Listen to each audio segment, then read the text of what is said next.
दर्शको नमस्कार. सखी सह्याद्री या कार्यक्रमात आपलं अगदी मनापासून स्वागत. दर्शको, कला म्हणजे जीवनाचं सार असं म्हटलं जातं, कारण ती आपल्या जीवनाचा अविभाज्य भाग आहे. आपल्या आयुष्यात विविध अनुभव येतात, त्यांना व्यक्त करण्याचं एक सुंदर माध्यम.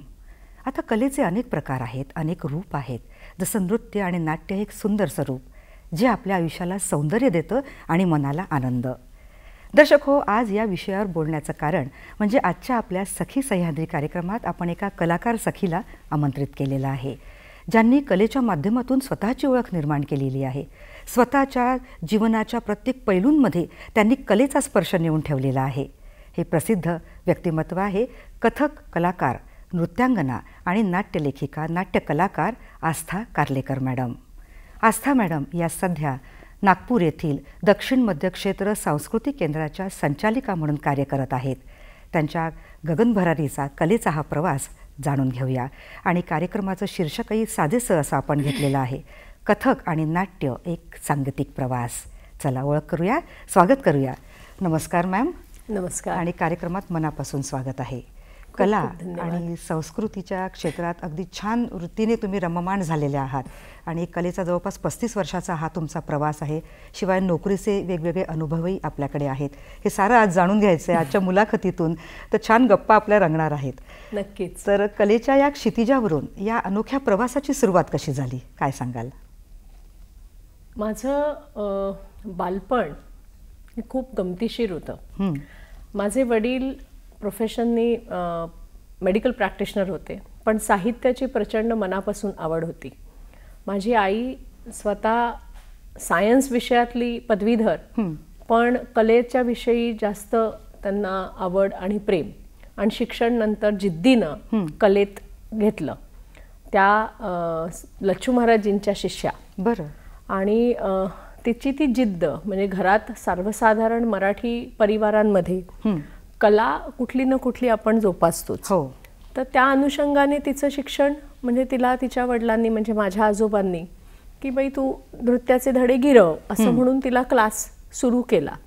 पण नकळत तिला मेडिकल फील्ड सोडून तिला कलाकार व्हावंसं वाटलं. बरं. आणि तिचे आजोबा हे मोठे ध्रुपदीय होते, शिवाय डॉक्टर होते. सो ते कुठं ना कुठं तिच्या म्हणजे मनात होतंच, आणि ते कलाकार आपण व्हावं असं तिची खूप इच्छा होती. मग तिने हळूहळू तो मार्ग निवडला. आणि वडिलांना साहित्याची जाण होती, त्यामुळे कलेचे ते फार म्हणजे दर्दी होते. आणि दोघांची जोडी त्या निमित्ताने मग ते असं मी भाग्यवान समजते स्वतःला की अशा आईचे आईवडील मला लाभले. माझे वडील डॉक्टर उदयकुमार गोडबोले हे मूळचे महाराष्ट्रातले आणि नंतर मध्य प्रदेश इथे स्थायिक झाले. बरं. माझी आई मराठी परिवारातली पण लखनौला वाढलेली. तर असं कल्चरल डायव्हर्सिटी माझ्या घरात होती, स्टेट वाईज म्हणा. आई सांगते की मी लहान असताना माझ्याकडे खेळणी खूप असायची आमची, पण मी कधी खेळ खेळले नाही. तर माझं सगळं जे काही ॲक्टिव्हिटीज होत्या किंवा जे काही माझं वागणं असायचं ते सगळं भाव विश्वात असायचं, कल्पकतेनं असायचं. मग आई सांगायची की म्हणे तुला सांगितलं की तू बाहुली घेऊन खेळ, मुली जनरली बाहुली घेऊन खेळतात, तर माझी भावली काल्पनिक असायची, माझी प्रत्यक्षात अशी हातात भावली नसायची. मी भावलीला नटवणार, मग कपडे धुणार, मग वाळेत घालणार, म्हणजे सगळं असं भावविश्वात असं होतं. आणि तेव्हा आई म्हणते की आईने सांगितलं त्यावेळेस की मग आम्ही ठरवलं की तू कलाकार म्हणून जास्त कदाचित तुझी तुम्ही आईचं ते नृत्य पाहिलंय ना, आईची ती प्रॅक्टिस पाहिली तुम्ही. एक्झॅक्टली. घरात ते वातावरण होतं. म्हणजे आमच्याकडे वैद्यकीय वातावरण होतंच, त्याच्याच बरोबर साहित्यिक वातावरण पण होतं. माझे वडील प्रचंड वाचन करायचे. त्यांचा नियम होता की एखादं पान वाचल्याशिवाय रात्री झोपायचं नाही. बरं. आणि आईचा रियाज, सगळं घरातले व्याप्स वगैरे सगळे सांभाळून तिचा रोजची प्रॅक्टिस, ती 3 ते 4 तासाची प्रॅक्टिस असायची. बरं. तर ते सगळंच वातावरण म्हणजे वेगळंच होतं. हो ना. आणि तो काळ किती कठीण होता. सोयी पण जास्त नव्हत्या. घरी सगळे कामं असायची. बरोबर. आमचं म्हणजे सोयीवरनं आठवलं की आम्ही ज्या भागात राहायचो तिथे पाण्याचा त्रास होता. तर माझी आई आणि वडील 2 ते 2.5 किलोमीटर लांबनं पाणी घेऊन येत असत. बरं. वापरायचं पण आणि प्यायचं पण. सो त्यातनं एक म्हणजे महत्त्वाची गोष्ट अशी की एखादं कार्य अशक्य आहे असं कधीच वाटलं नाही. दुसरं, वडील डॉक्टर आहेत, मग मी हे काम का करू असंही कधी त्यांच्या वागण्यातनं दिसलं नाही. बरं. मग ती एक मला असं वाटतं की ती खूप महत्त्वाची गोष्ट आहे. आणि आई आणि वडील दोघं छान संसार करायचे. म्हणजे आई शेगडीवर स्वयंपाक करायची. आमच्याकडे गॅस खूप उशिरा आला, तेव्हा गॅस मिळणं खूप कठीण असायचं. मग शेगडीवर राहायचा स्वयंपाक. म्हणजे मग वखारीत जायचं, कोळसे आणायचे, ते पेटवायचे. मग त्याच्यावर आईचा सकाळी 4 वाजता तो शेगडी ढणढण पेटलेली त्याच्यावरचा स्वयंपाक. मग ते गरम गरम पोळी भाजी आमटी असं सगळं तो म्हणजे आणि प्लस ह्या सगळ्या गोष्टी पण. आणि त्यांनी मग साधारण 5 वर्षाचे झाले तेव्हा आईनी रीतसर माझं शिक्षण सुरू केलं. आईकडे सुरुवात झाली. शिस्त जेव्हा लागते तेव्हा मुलं ते नाकारतात. आणि थोडंफार माझ्याही बरोबर तसंच झालं. मला खूप कंटाळा यायचा क्लासला जायचा. मग मी फटके खायचे. पण मग आई बळबळ घेऊन जायची. मग आईची एक विद्यार्थिनी होती, तर ती मला असं सांगायची की तू जर प्रॅक्टिस केलीस, तू जर क्लास केलास तर तुला एक फेरी मारून आणि सायकलवरनं आधी. मग नंतर तिने लुना घेतली, तर ते कौतुक. किती अप्रूप त्या गोष्टी. म्हणजे आता गाडी कोणी घेतं तर काहीच वाटत नाही, पण त्यावेळेस ते अप्रूप होतं. मग तू जर प्रॅक्टिस केलीस ना तर तुला एक लुनावरनं एक अशी फेरी मारून आणि मग त्या एका गोष्टीसाठी एक फेरी मला मिळायला, म्हणजे दाईबरोबर चक्कर मारायला मिळेल म्हणून मग मी ते प्रॅक्टिस सुरू केली. आणि नंतर ते असं व्हायचं की घरी आईनी सांगितलं की नाही आज तू क्लासला येऊ नकोस, शाळेचा तुझा अभ्यास राहिलाय. तो तसं चलबिचल व्हायची की आज मला नाही का म्हणते आई की तू का येऊ नकोस. असा करून तो प्रवास सुरू झाला. खरं. आणि अगदी 5 वर्षाचं वय म्हणजे किती अल्लड वय, न समजणारं वय. आणि अशा याच्यात तुम्ही मग तो कथकचा प्रवास सुरू केला. तर ती कशी जडणघडण त्याची घडली, कशी तालीम झाली, काय आठवतंय तुम्हाला? सुरुवात मला असं म्हणजे एवढंच, हे पण मी आई आणि ताई वगैरेकडनं ऐकलं तेच सांगते. बाकी मला एक त्यातलं आठवतंय म्हणजे माझा भाऊ लहान होता, म्हणजे मला एक धाकटा भाऊ आहे. तर तो प्रॅममध्ये आई आणि मी बाजूला असं आम्ही क्लासला जात असू. सो संजय आगळे पखावज वादक आहेत, पंडित संजय आगळे. आत्ता त्यांना मध्य प्रदेश सरकारने शिखर सन्मान दिला. तर त्यांच्याबरोबर रियाज असायचा. आणि ते म्हणजे तेव्हा कल्पनाही नव्हती की हा एवढा मोठा माणूस माझ्याबरोबर साथ संगत करतोय. अंबादासजी पंत आगळे म्हणून खूप मोठे पखावजी होऊन गेले, त्यांचे हे पंटू. बरं. तर असा कोणीतरी मोठा माणूस माझ्याबरोबर साथ संगत करतो आणि लईचे आणि तालमीचा जो एक रियाज हा जो प्रकार असतो तो त्यांच्याबरोबर होतोय, असं ते रोज असं एक छंदच होता की अभ्यास, शाळेत जायचं, अभ्यास करायचा, प्रॅक्टिस करायची, हे असं रुटीन सेट झालं होतं. आणि पहिलं मला आठवतं बुंदेलखंड संगीत समारोहामध्ये आईला बोलवणं आलं होतं. आणि तर ऑफकोर्स म्हणजे तेव्हाही अशी सोय नव्हती की कोणी आपल्या बरोबर कोणी राहील. तर रेल्वेचा प्रवास, माझा भाऊ लहान, मग त्या सगळ्या ह्याच्यातनं आम्ही झाशीला पोचलो. झाशीला कार्यक्रम दुसऱ्या दिवशी संध्याकाळी होता. तेव्हा मोहिनुद्दीन खान साहेब सारंगीवर होते आईबरोबर. आणि आम्ही त्या कार्यक्रमाला गेलो. तर मला नवीन आईनी ड्रेस शिवला होता, कॉस्ट्युम शिवला होता. बरं. तर आई म्हणाली की आज तुला नाचायचं. आणि मला प्रश्न की मी काय नाचणार, म्हणजे मला काय येतच नाही, मला काय अल्लड, म्हणजे एवढा सेन्सही नव्हता. तो माझा पहिला कार्यक्रम झाला झाशीला. आणि तिथपासून माझ्या मंच प्रदर्शन ज्याला म्हणतो आपण, मंचीय कार्यक्रम, त्याची सुरुवात झाली. आणि मग हळूहळू त्याच्यात प्रगती करत नाही. नंतर एक असं निकर्षाने सांगावंसं वाटतं की एखाद्या अचीवमेंट झालं की आपल्याला काय आनंद होतो याची प्रचिती मला प्रयागराज येथे, तेव्हा अलाहाबाद म्हणत असत, आता प्रयागराज आपण म्हणतो, प्रयाग संगीत समितीची स्पर्धा होती. आणि त्या स्पर्धेत नॅशनल लेवल कॉम्पिटिशन होती. ज्युनियर गटात माझा पहिला नंबर आला होता. बरं. ही साधारण 1988ची गोष्ट असेल. आणि तेव्हा कळत नव्हतं की नक्की काय झालंय, म्हणजे लोक खूप टाळ्या वाजवतात, तेच फक्त खूप आनंद वाटत होता. आणि तेव्हा पहिल्यांदा मी माझ्या वडिलांच्या डोळ्यात अश्रू बघितले. बरं. आणि ते जाणवलं की आपण काहीतरी खूप मोठं अचीव केलंय. आणि काय वय असेल आपलं तेव्हा? साधारण 10-11 वर्षाची असेल मी. त्या वयातला तो पहिला स्टेज परफॉर्मन्स, पहिला स्टेज टाळ्यांचा कडकडाट. आणि तेव्हा माझ्याबरोबर मला वाटतं बहुतेक पंकज श्रीवास्तव होते तबल्यावर. तर त्यांनी माझ्यासाठी हट्ट धरला होता की हिचा कार्यक्रम झालाच पाहिजे दुसऱ्या दिवशी, बक्षीस समारंभाच्या दिवशी. तेव्हापासून असं आलं की नाही, आपल्याला ह्याच्यात मेहनत करायला पाहिजे. आणि किती छान नृत्यशैली आहे नाही, किती छान आणि जुना प्राचीन प्रकार आहे हा आपल्या भारतीय संस्कृतीचा. तर अशा पद्धतीने तुमचा तो हा प्रवास सुरू झाला. तर आता सुरुवातीला आपल्याला असं वाटतं की आपण सगळ्याच गोष्टी शिकाव्या, पण एक थोडा वेळ द्यावा लागतो त्या गोष्टीला. आणि यामध्ये अनेक प्रकार आहेत, जसं आता भरतनाट्यम आहे, कुचिपुडी आहे आणि हे कथक. तर इतक्या या सगळ्या वेगळ्या शैली आहेत, त्यामध्ये कथक तुम्ही निवडलं आईचं पावलावर पाऊल ठेवून. तर यामध्ये कथक किती वेगळं आहे, काय खास आहे कथकमध्ये? जसं तुम्ही म्हणालात, आपल्या देशामध्ये 8 शास्त्रीय नृत्य प्रकार आहेत, त्याच्यातला कथक एक.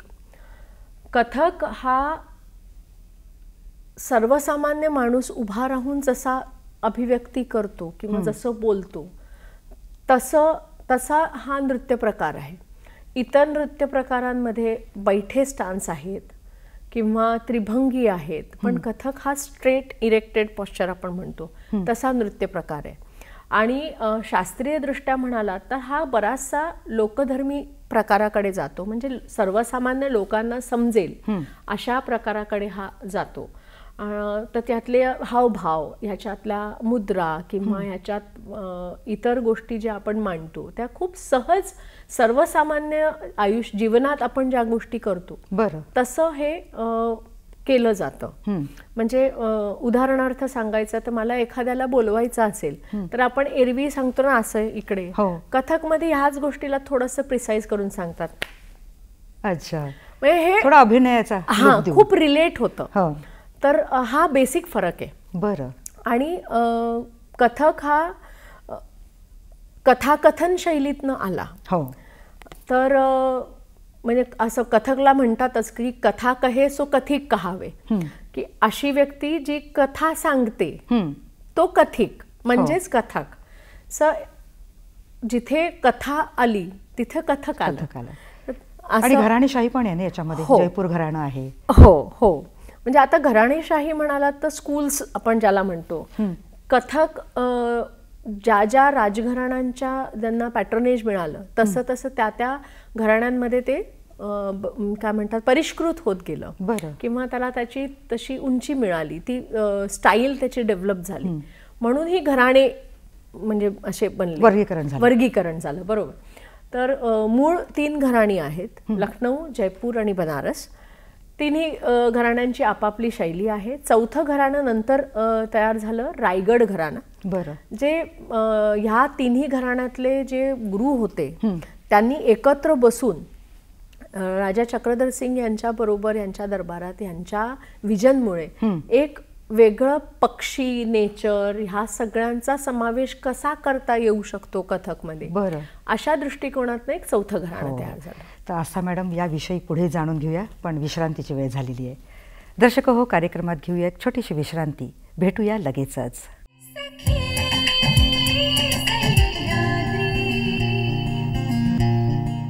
दर्शक हो, या विश्रांतीनंतर सखी सह्याद्री या कार्यक्रमात पुन्हा एकदा मनापासून स्वागत. कथक नृत्यांगना आस्था मॅडमशी आपण गप्पा मारत आहोत. त्यांच्या कलेचा पुढचाही प्रवास जाणून घेऊया. आस्था मॅडम, ब्रेकवर जाण्याआधी तुम्ही छान कथक नृत्याबद्दल माहिती दिली, कथा वाचनाचा भाग तुम्ही थोडासा सांगितला. तर हे कथा वाचन म्हणजे नेमकं काय, काय सांगाल? आपल्या देशात कथा वाचन ह्याची परंपरा खूप खूप जुनी आहे. हो, आपण बऱ्याच वेळेला म्हणतो श्रुती स्मृती, हा ना, म्हणजे ऐकून लक्षात ठेवून आपण पुढच्या पिढीला सांगतो. हो, तर कथक पण ही परंपरा अशीच पिढीजात आलेली आहे. त्याचा इतिहास खूप वेगळा आहे, आत्ता तो आपला विषय पण नाही. पण कथाकथन म्हणजे साधारण कथक करणारे किंवा कथिक संप्रदाय परंपरेतली जी लोक होती ती पुराणातली किंवा रामायण महाभारतातली किंवा उपनिषदांमधली किंवा एखाद्या राजाची अशा गोष्टीचा आधार घेऊन आणि समाजाला त्याचं उद्बोधन व्हावं, त्याला समजावं असं ते नरेट करत असत. उदाहरणार्थ आता श्रीकृष्णाच्या बाललीला आपण बघतोच, किंवा भगीरथाच्या प्रयत्नामुळे धर्तीवर आलेली गंगा. आपण आता संगम, आता महाकुंभ चालूच आहे. तर हे प्रसंग हे लोकांपर्यंत पोचावे, त्याचं प्रबोधन व्हावं, त्यातली म्हणजे प्रयत्नांची पराकाष्ठा लोकांनी करावी. जर भगीरथ एवढे प्रयत्न करून गंगामाई पृथ्वीवर आणू शकता, तर तुम्ही प्रयत्नांनी काहीही साध्य करू शकता. ह्याच्या मागचं असं थोडंसं मॉरल हे लोकांना आणि समाजाला कळावं. तर ह्या उद्देशाने हे मंदिरांमध्ये आणि वेगवेगळ्या ठिकाणी हे सादर होत असे. कथाकथनची शैली ही कुशीलव परंपरा पण म्हटली जाते. कुशीलव परंपरा म्हणजेच रामायण काळात जेव्हा लवकुश यांनी रामायण प्रभू श्रीरामांच्या दरबारात गायलं, तर तिथूनही कथकची परंपरा समजली जाते. बरं. सो कथाकथनची परंपरा किंवा कथक परंपरा ही किती जुनी आहे याचा साधारण असा अंदाज येणं कठीण आहे. पण याच्यात मेन 2 भाग आपल्याला दिसतात. एक दरबार परंपरा आणि एक रंगमंचीय किंवा दरबारोत्तर परंपरा, मंदिर परंपरा. तर असे 3 भाग नंतर पुढे झाले की एक कथक जे दरबारात सादर होतं, एक कथक जे मंदिरात सादर होतं आणि एक कथक जे स्टेजवर सादर करतो आज पद्धतीनं. तर दरबारात साधारण राजाचं शौर्य किंवा राजाने केलेले समाजासाठी केलेलं कार्य ह्याचं लोकांना सादरीकरण किंवा राजाचा मूड बाबा ठीक करणार, चमत्कारिक असं ह्या गोष्टीसाठी राज्यपूरक असं आपण म्हणू. आणि हे सगळं सादर करताना ते चेहऱ्यावरचे हावभाव, हाताच्या त्या मुद्रा, हे सगळं त्याच्यामध्ये धरल्या जातं. आता आपण माहिती आहे आपल्याला की नाट्यशास्त्र हा आपला अभिजात एक वेद किंवा उपवेद असा समजला जातो. पंचमवेद पण आपण नाट्यशास्त्राला म्हणतो.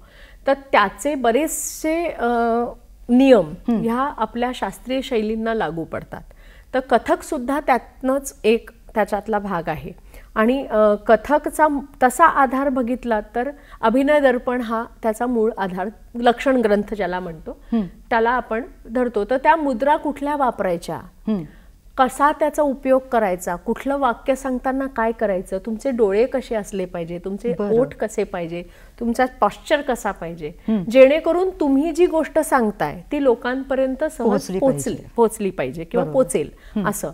मग मला कृष्ण दाखवायचा आहे, तर कृष्ण डिस्क्राईब करताना कृष्णाच्या पर्टिक्युलर अशा गोष्टी काय आहेत, तर त्याची बासरी आहे ना, त्याचा मोर मुकुट आहे, त्याचे कुरळे केस आहेत, ह्या गोष्टी ह्या मुद्रांनी दाखवतात. मग आता ही सूची मुद्रांनी मी कुरळे केस दाखवले, नंतर ही बासरी दाखवताना मी वेगळी मुद्रा वापरली, मी मुकुट दाखवणार मोराचा हस्त केला आणि तो डोक्यावर धारण केला, म्हणजे मला कृष्ण सांगितला.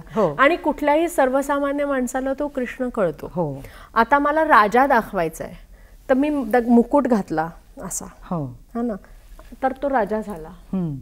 तर हे त्या मुद्रा वापरल्या मी, तो हात असा इथं ठेवला की हा राजा झाला. किंवा आता एखादा मला भिक्षू दाखवायचा आहे, तर मी ही जपमाळ घेतली आणि पात्र घेतलं की मी भिक्षू झालो. हे असं या मुद्रा डिफाईन केलेल्या आहेत. त्यांचा कसं वाक्य करायचं, थोडक्यात सांगायचं तर आपण जसं वर्णमाला शिकतो तसं हे मुद्रा सगळ्या ज्या आहेत त्या कथकच्या किंवा कुठल्याही शास्त्रीय शैलीच्या वर्णमाला आहे. मग त्याला जोडून छान आपल्याला शब्द आणि वाक्य बनवता येतात. इतक्या छान पद्धतीने तुम्ही कथावाचनाचा हा भाग सांगताय अगदी मुद्रा अभिनय करून, तर दर्शक नक्कीच उत्सुक असतील एक झलक बघायला. तर एक कथावाचनाची एक झलक दर्शकांपुढे होऊन जाऊ द्या ना. आता आपल्याला लिमिटेशन्स आहेत, तर बसल्या बसल्या मी काही गोष्टी दाखवते. प्रसंग असा आहे की श्रीकृष्ण यशोदे मातेनी ताजं लोणी काढून वरती शिंकाळ्यावर ठेवलेलं आहे आणि त्याला श्रीकृष्णाला ते लोणी चोरायचंय. बरं. मग तो आपल्या मित्रांना सवंगड्यांना कसा गोळा करतो आणि कसं ते खातो, आणि लोणी खात असताना यशोदामाई त्याचा कान धरते. बरं. अशी छोटीशी घटना आहे ती. मला असं वाटतं की कदाचित म्हणजे आपले बाल दर्शक जे आहेत त्यांनाही गंमत वाटेल. तर कृष्ण ही यशोदा, बरं, हां, आणि सवंगडी आपले त्याचे मित्र. तर हे 3 जेस्चर्स झाले. हा कृष्ण झाला, हे गोप ग्वाल झाले आणि ही यशोदा झाली. तर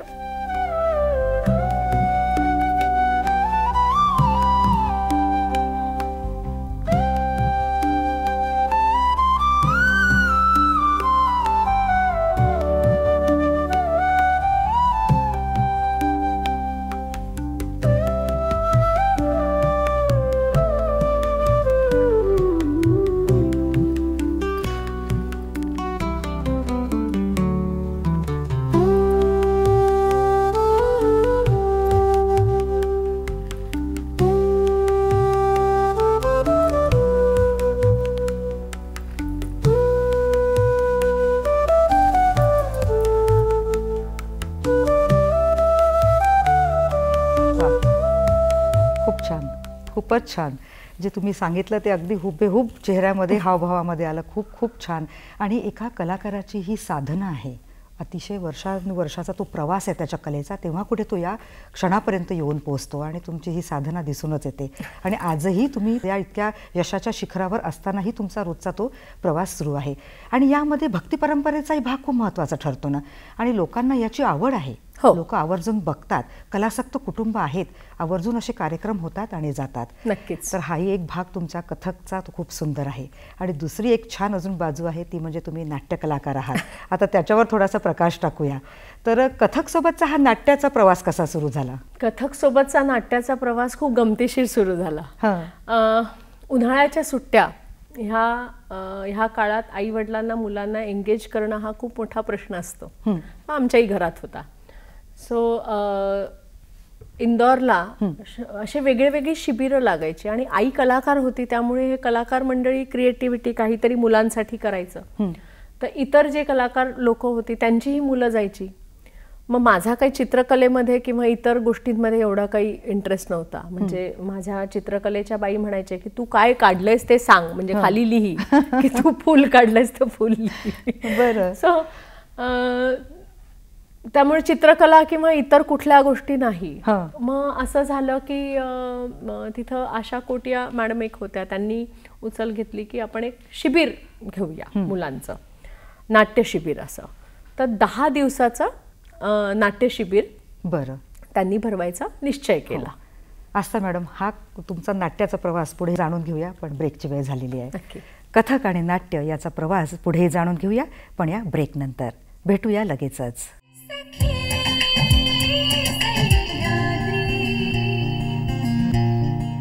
दर्शको, कार्यक्रमात या ब्रेक नंतर पुन्हा एकदा स्वागत आहे.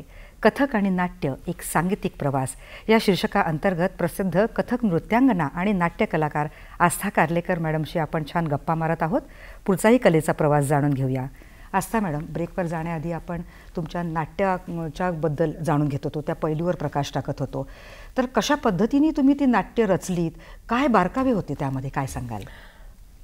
तर मी सांगत होते की आम्ही शिबिरात जाणं सुरू केलं. सो 10 दिवसाचा इंटेन्सिव्ह वर्कशॉप असायचा. त्याच्यात शरद सबल आणि त्यांच्यासारखे सरोज कुमार असे मोठे मोठे नाट्य कलाकार येऊन गेले, जे स्वतः मोठ्या कलाकारांसोबत काम केलेले होते. मला सगळ्यात जास्त महत्त्वाचा भाग असा वाटतो की लोकेंद्र त्रिवेदी यांच्याबरोबर जेव्हा नाट्य शिबिर आमचं झालं, त्याचा खूप जास्त प्रभाव माझ्यावर पडला. बरं. पण लोकेंदादांनी स्क्रिप्ट कशी तयार करायची किंवा नाट्य कसं तयार करायचं स्क्रॅचपासून याच्यावर खूप भर दिली होती. एखादी घटना घ्यायचो किंवा गोष्ट घ्यायचो आणि ती डेव्हलप करत जायचो इम्प्रोव्हायझेशन आणि बाकीच्या टेक्निक्सनी. असं करत करत असं वाटलं की हे कुठेतरी कथक सारखंच आहे, फक्त इथे संवाद आहे. कथकमध्ये संवाद नसतात, भाव असतो, पण नाटकामध्ये संवाद पण आहे. आणि मग नाटक बघणं, नाटक वाचणं, म्हणजे त्याला एक अजून थोडंसं इंटरेस्ट डेव्हलप झाला म्हणजे कथक बरोबरच.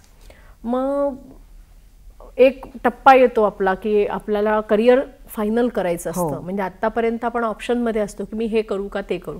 मग त्यावेळेस माझ्या वडिलांचा याच्यात खूप मोठा रोल येतो. वडील मला म्हणाले की तू डॉक्टर बनण्याचं जे काही स्वप्न तुझ्या डोक्यात आहे ते काढून टाक, तू कलाकार बन. बरं. कारण कलाकार हा स्वच्छंद आणि खूप मोठा आकाश असतं. आणि त्यामुळे मग त्यांनी मला आईचे खूप चांगले परिचित होते, मित्रपरिवार म्हणजे पारिवारिक मित्र होते आमचे, चंद्रशेखर नारंगरेकर म्हणून. ते गोवा स्कूल ऑफ म्युझिकचे प्रिन्सिपल होते. तर त्या वडील मला तिकडं घेऊन गेले. कला अकॅडमी बघितली आणि मी मोहातच पडले. म्हणजे काय संस्था आहे, म्हणजे इथे जर येऊन शिकायला मिळालं तर खूप मोठी गोष्ट आहे. आणि मग स्कूल ऑफ ड्रामामध्ये ॲडमिशन झालं. जोसलकर सर डायरेक्टर होते त्याचे, वसंत जोसलकर. मग जोसलकर सर, पद्मश्री जोसलकर मॅडम आणि अफसर हुसेन हे 3 त्याचे की स्टोन्स म्हणतो ना आपण, तसे होते. मग त्यांच्याकडे नाटक म्हणजे नक्की काय आणि त्याचा कसा अभ्यास करायचा. मग थोडंसं कसं होतं की कथकमध्ये काही टेक्निकल गोष्टी आम्ही शिकत होतो की मेकअप आहे, म्युझिशियन्स आहे, साऊंड जुजबी म्हणजे जे साऊंड आम्हाला लागतं तसं ते झालं की बास होतं. पण स्टेजवरचं लाईट कसं असतं, मेकअपमध्ये नक्की काय करायचं असतं, पोशाख कसा हवा, त्याची रंगसंगती कशी हवी, किंवा एखादा भाव आणि पोशाखाचा रंग याचं काय कनेक्शन असू शकतं, तुमचं स्टेजवरचं लाईट, तुमचे संवाद कसे फेकले गेले पाहिजेत, त्याचा प्रभावीपणा कसा आला पाहिजे, ह्या अनेक गोष्टी मी तिथं शिकले. बरं. म्हणजे मला जर समजा एखादा राग व्यक्त करायचा असेल तर मी नुसतं प्लेन बोलून चालणार नाहीये. मग त्या माझ्या बोलण्याच्या पद्धतीतनं तो राग व्यक्त झाला पाहिजे. मग रागाचे कॅटेगरायझेशन कसे असतील, मग तो कुणावर म्हणजे अशा अनेक त्याची डेप्थ आम्हाला कळली. म्हणजे सखोल अभ्यास इथे आला. नक्कीच. त्यामुळे मग नाटक आणि हे नृत्य तर काय एकमेकांना कसे पूरक आहेत, काय सांगाल? माझ्याबरोबर गंमत अशी झाली की नृत्य हा श्वास आणि नाटक हा ध्यास असं थोडंसं झालं. तर रियाज मला रोज सकाळी करायला लागायचा. म्हणजे सकाळी 9ला कॉलेज सुरू व्हायचं आमचं स्कूल. तर 8ला मी कॉलेजला तिथं जायचे. 8 ते 9 माझं साधारण कथकचं रुटीन असायचं. आणि आधी तर आई रागवायची, पण नंतर जेव्हा जोसलकर सरांना लक्षात आलं की मी रियाज करते सकाळी आणि एखाद दिवशी मी नसले की मग मला ओरडा असायचा की आज तुम क्यों नहीं दिखी असं. तर ती एक शिस्तच आली होती. बरोबर. पण नाटकात सगळ्यात महत्त्वाची गोष्ट एक टीमवर्क होतं की आपल्याला हे पेलायचंय, आपल्याला हे करायचंय. अशी सगळी team, technical team, acting, backstage, on stage, अशा सगळ्या गोष्टी एकत्र यायच्या. कथकमध्ये कसं व्हायचं, माझा कार्यक्रम आहे तर ह्या सगळ्या गोष्टी मीच डिसाईड करणार आणि माझे म्युझिशियन आहे, तर इथं टीम छोटी असायची, तिथं टीम मोठी असायची. कथकमध्ये अभिनय हा संवाद नसायचे आणि इथे संवादासकट तुम्हाला अभिनय करायचा आणि जी संहिता दिली आहे तो तसाच व्यक्त झालं पाहिजे. कथकमध्ये तसं काही नव्हतं. स्टोरी तुम्ही तुमच्या हिशोबाने इम्प्रोव्हाइज करू शकत होता, मांडू शकत होता. तर ह्या गोष्टी थोडासा, आणि मला असं वाटतं की नाटकामुळे माझ्या कथक शैलीमध्ये एक मोठा बदल जो मला खूप निकर्षाने जाणवतो तो म्हणजे स्टेज स्पेसिंग.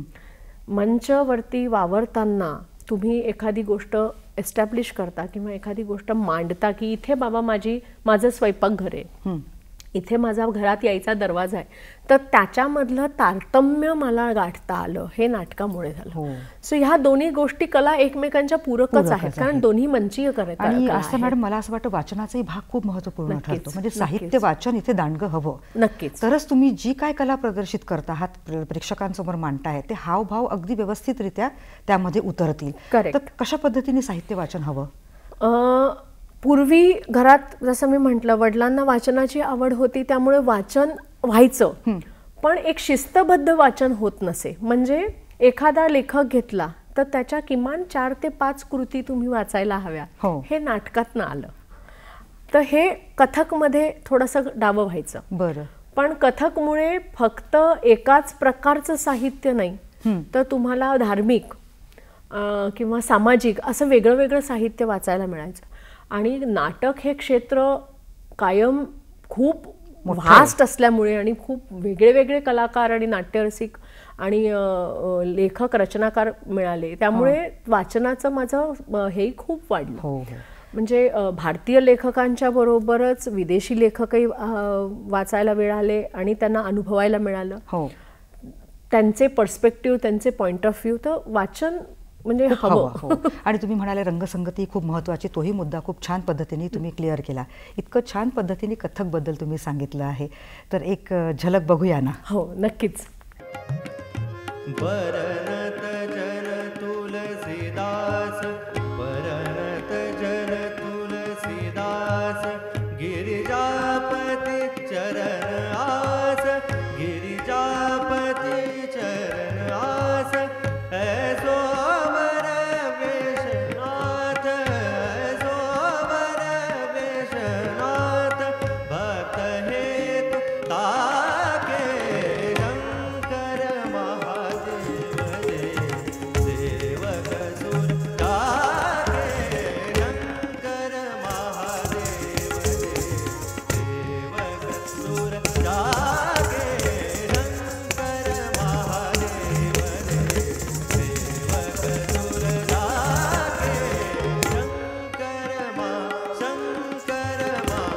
शंकर महादेव दे. तर खूप छान झलक तुमची पेश केली. आणि हावभाव, मुद्रा, तो घुंगरांचा आवाज, ते पायाचे ताल सांभाळणं, शिवाय कानावर सूरही येतात, तर तेही खूप महत्त्वाचं आहे. तर आता आपण ब्रेकवर जातो आहे. ब्रेक नंतर या सुरांबद्दलही थोडंसं जाणून घेऊया. नक्की आवडेल मला बोलायला. कलेच्या या विविध पैलूंबद्दल पुढेही जाणून घेऊया, पण या विश्रांतीनंतर. भेटूया लगेचच.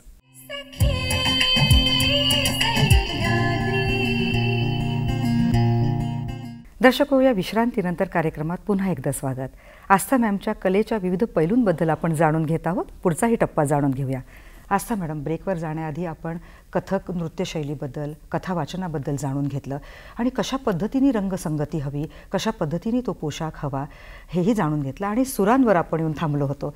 तर एका कलाकार जेव्हा तो स्टेजवर परफॉर्म करतो, तर त्याला ते हावभाव, पायांचा तो ताल सांभाळावा लागतो आणि सूरही कानी पडतात. तर कलाकाराला गायकीचाही अंग असायला हवं का, किंवा किमान सुरांचं नॉलेज तरी त्याला हवं का? खूप सुंदर प्रश्न तुम्ही विचारला. कथक किंवा कुठल्याही कलाकाराला, कला ही अशी गोष्ट आहे जी बरोबर केली जाते, एकमेकांच्या साथीनं करतो आपण. कथक करताना तुम्हाला तालवाद्य हवं है ना, तंतुवाद्य हवं, वोकल साथ हवी, गाण्याची साथ हवी. तर असे अनेक अंग आहेत. तर त्याचा थोडा किमान जुजबी तरी तुम्हाला त्याचं माहिती असणं खूप गरजेचं असतं. ताल हा तर प्राण आहे, तर तालाबद्दलची माहिती असतेच, पण गायन आणि सुरांबद्दलची थोडी तरी माहिती असावीत.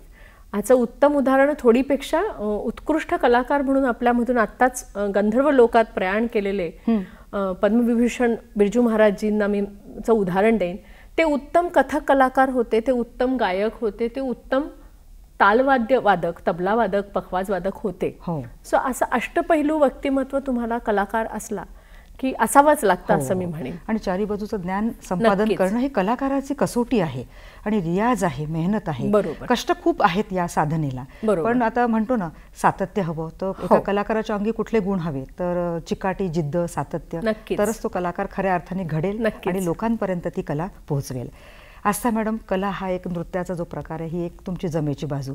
दुसरी जमेची बाजू म्हणजे तुमची नोकरी, जी तुमची याच छान आवडीच्या क्षेत्रामध्ये आहे. आपण नागपूर इथे दक्षिण मध्य क्षेत्र सांस्कृतिक केंद्राचा संचालनाचा तो एक भाग सांभाळत आहात. तर हा विभाग कशा पद्धतीने कार्य करतो? दक्षिण मध्य क्षेत्र सांस्कृतिक केंद्र नागपूर हे संस्कृती मंत्रालय भारत सरकारच्या 7 झोनपैकी एक आहे. आमच्या तिथे 6 राज्य त्यांच्या कला, लोककला आणि इतर कला. मग कला म्हटलं की सगळेच पैलू आले. त्यांना त्याचं म्हणजे काय म्हणतात त्याला, प्रमोशन, प्रिझर्वेशन, डॉक्युमेंटेशन अशा दृष्टीनं आम्ही काम करतो. तर वेगवेगळ्या ठिकाणी कलाकारांना समाजापर्यंत पोचवणं, रसिकांपर्यंत पोचवणं आणि कलेबद्दलची जागरूकता निर्माण करणं समाजात, हे थोडक्यात आमचं काम असतं. बरं. आणि वेगवेगळ्या स्टेजचे कलाकार इथे येतात आणि आपल्या महाराष्ट्रातच तर किती छान कला आहेत आणि कलाकार आहेत. त्यांना एक उत्तम व्यासपीठ मिळवून देणं, तेही राष्ट्रीय आणि आंतरराष्ट्रीय स्तरावर, हाही विभाग यासाठी खूप काम करतं. तर काय सांगाल? आमचं म्हणजे दक्षिण मध्य क्षेत्र सांस्कृतिक केंद्र हे 6 राज्यांच्या कलाकारांबरोबर काम करतं. मग त्याच्यामध्ये महाराष्ट्र, मध्य प्रदेश, छत्तीसगड, कर्नाटक, आंध्र आणि तेलंगणा, बरं, असे हे 6 राज्य आहेत. तर ह्या 6 राज्यांमधले विविध कलावंत आम्ही एकत्र एक्सचेंज म्हणा, किंवा महाराष्ट्रातले कलाकार दुसऱ्या राज्यांमध्ये सादरीकरण करतात, तिथले कलाकार महाराष्ट्रात करतात, असेही कार्यक्रम आम्ही घेतो. किंवा एखादा कार्यक्रम करताना आम्ही इतर स्टेटमधले कलाकारांना बोलवून त्यांचं सादरीकरण, त्यांचे प्रेझेंटेशन, त्यांच्याबद्दलची माहिती, असे अनेक आम्ही उपक्रम राबवतो. नागपुरात या विभागामार्फत किती कार्यक्रम चालतात आणि ठराविक महिन्यात ते होतात. तर कलासक्त कुटुंब त्या कार्यक्रमाची वाट पाहतं आणि आवर्जून हजेरी लावतं आणि दादही तेवढंच देतं. ही एक खूप छान बाब आहे. म्हणजे शासन आपल्या परीने प्रयत्न करतं एका कलाकाराला पुढे आणण्यासाठी. निश्चित. आणि हा भाग म्हणजे एकमेकांच्या संस्कृतीची देवाणघेवाणच आहे ना स्टेटची. आणि पुढेही मी तो प्रश्न विचारणारच आहे की आंतरराष्ट्रीय स्तरावर सुद्धा हा प्रकार होऊ शकतो, संस्कृतीची देवाणघेवाण. पण एक हा प्रश्न महत्त्वाचा इथे आहे की नुकतीच कुंभमेळ्याला आपल्याकडून एक टीम गेलेली 14 कलाकारांची. तो कोणते कलाकार गेले आणि काय त्यांनी चित्र रेखाटली? प्रयागराज कुंभमध्ये आता आपल्या केंद्रातर्फे जवळजवळ 200 कलाकार गेले. त्याच्यामध्ये लोककलावंत म्हणजे फोक आर्टिस्ट, क्राफ्ट्समन आणि व्हिज्युअल आर्टिस्ट असे यांचा समावेश होता. बरं. तर फोक आर्टिस्टचं वेगवेगळ्या दिवशी वेगवेगळे सादरीकरण होतं इतर कलाकारांबरोबर. मोठा रंगमंच तिथे होता. कलाग्राम अशी एक संकल्पना होती जिथं मोठा स्टेज उभारण्यात आला होता आणि ह्या कलाकारांची प्रस्तुती रोज, मंचीय प्रस्तुती रोज होत होती.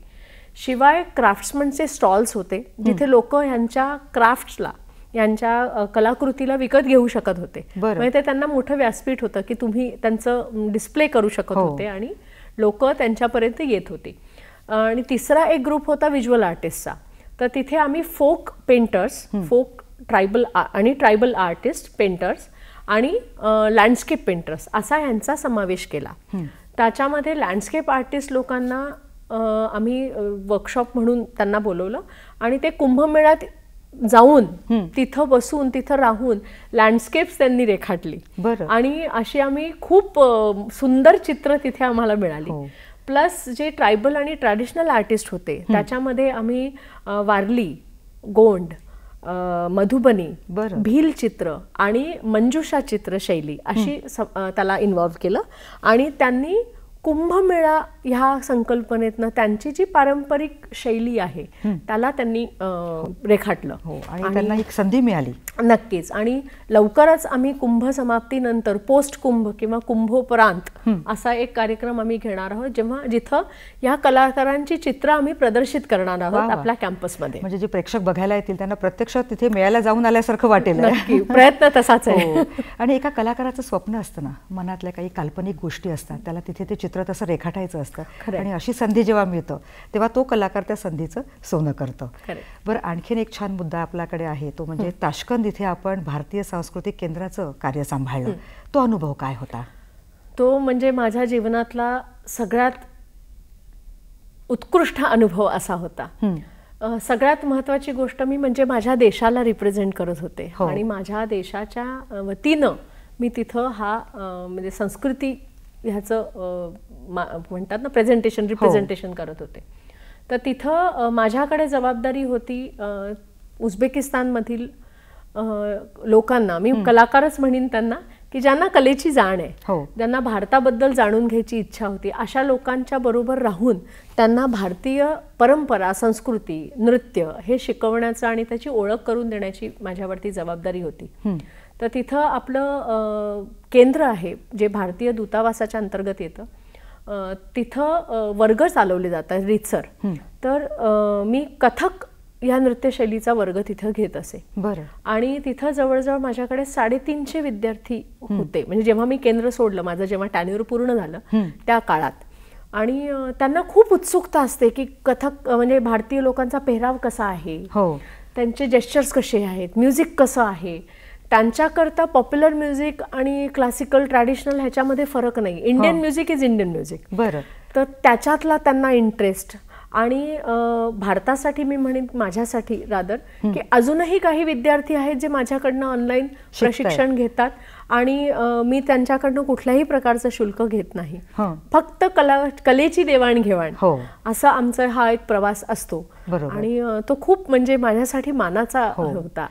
आणि ह्या केंद्रात असताना इंटरनॅशनल कॉन्फरन्समध्ये मला 2 देशांचं प्रतिनिधित्व करायला मिळालं, भारत आणि उझबेकिस्तान. तर ग्रीसमध्ये 2017च्या कॉन्फरन्समध्ये मी गेले होते. त्यावेळेस मला 2 देशांचं म्हणजे काय म्हणतात त्याला रिप्रेझेंटेशन करायला, प्रतिनिधित्व करायला मिळालं. आणि तुम्ही अनेक आंतरराष्ट्रीय स्तरावर सुद्धा कथकचे प्रयोग केलेले आहेत आणि नोकरीचे हे अनुभव. तर काय फरक जाणवला तुम्हाला, किंवा तिथले लोक किती उत्सुक आहेत आपली संस्कृती शिकायला? तिथली लोक खूप खरंच उत्सुक आहेत. त्यांच्या मनात अनेक प्रश्न आहेत. माझी म्हणजे मी आता इथे मुद्दाम असं म्हणेन की अजूनही त्यांना वाटतं की भारतामध्ये लोक फेटे घालून आणि असे राजसी थाटात राहतात. बरं. तर हे अजूनही त्यांच्या डोक्यातनं कल्पना गेलेली नाही. उझबेकिस्तानमध्ये सगळ्यांना एक असा समज आहे की भारतीय पुरुष जेवढे आहेत ते सगळे गोपाल आहेत आणि जेवढ्या स्त्रिया आहेत त्या सगळ्या राधा आहेत. तर ते गोपाल आणि राधा ह्याचं नातं त्यांनी खूप छान प्रमाणे म्हणजे पद्धतीनं त्यांनी ते आत्मसात केलंय. आणि हे असं कुठंतरी ते जुळून येतं आणि संस्कृतीशी जोडलं जातं. आणि हे एक निमित्त आहे ना, आणि या निमित्ताने आपण एकमेकांशी जोडल्या गेलेलो आहोत. आणि यातून म्हणजे कलेच्या माध्यमातून सुद्धा सांस्कृतिक आर्थिक देशाचा विकास होऊ शकतो, हेही साध्य करू शकतो. तर नंतर हा प्रश्न मी घेईलच, पण ब्रेकची वेळ झालेली आहे. दर्शक हो, कार्यक्रमात घेऊया एक छोटासा ब्रेक. भेटूया लगेचच.